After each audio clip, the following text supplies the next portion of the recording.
আউযু বিল্লাহি মিনাশ শাইতানির রাজিম। বিসমিল্লাহির রহমানির রহিম। সকলকে আসসালামু আলাইকুম। আমাদের সচিব সাহেব অত্যন্ত ভদ্রলোক মানুষ, উনি আমাকে বলে দিতে গিয়ে সালাম দিয়ে কথা বলবেন। আমি নর্মালি দিই, তারপরে উনি যেহেতু বলছে ওনার কথাটা আমি রাখার চেষ্টা করছি। উনি যে আশ্বস্তটা আমাদের করেছেন অত্যন্ত ফলপ্রসূ এবং কৃষক বান্ধব। আসলে আপনাদের দেখে আমার অনেক কষ্ট লাগছে। আমাদের কেন্দ্রীয় কমিটির সভাপতি সাহেব আছেন আমার সাথে।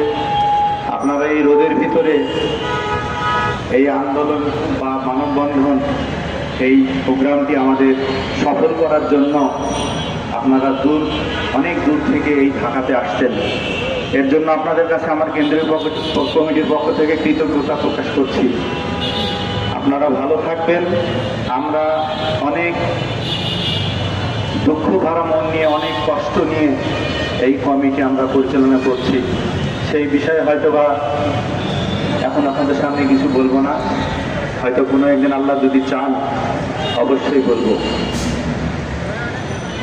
আমাদের সম্মানিত সচিব মহোদয়,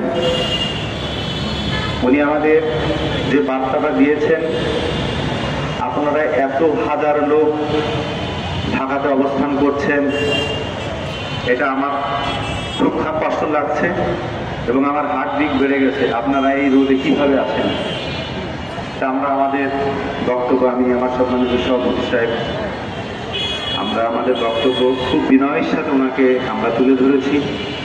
ওনারা অনেক কিছুই জানেন না। আমি আশ্চর্য হয়ে যাচ্ছি যে এই গেট কোনো কাগজ বা কোনো সংবাদ ওনাদের কাছে যায় না। আমি একটি কথা না বললেই নয়, আপনাদের হয়তো কষ্ট হচ্ছে, সময় নিচ্ছি।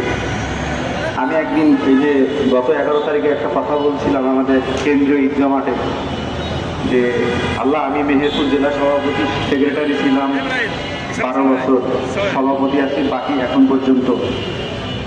এই প্রজ্ঞাপন যেদিন জারি হয় সেদিনকে বলেছিলাম, আল্লাহ, শুনেছি ভালো কিছু করলে ফল পায়, তো কই পালাম?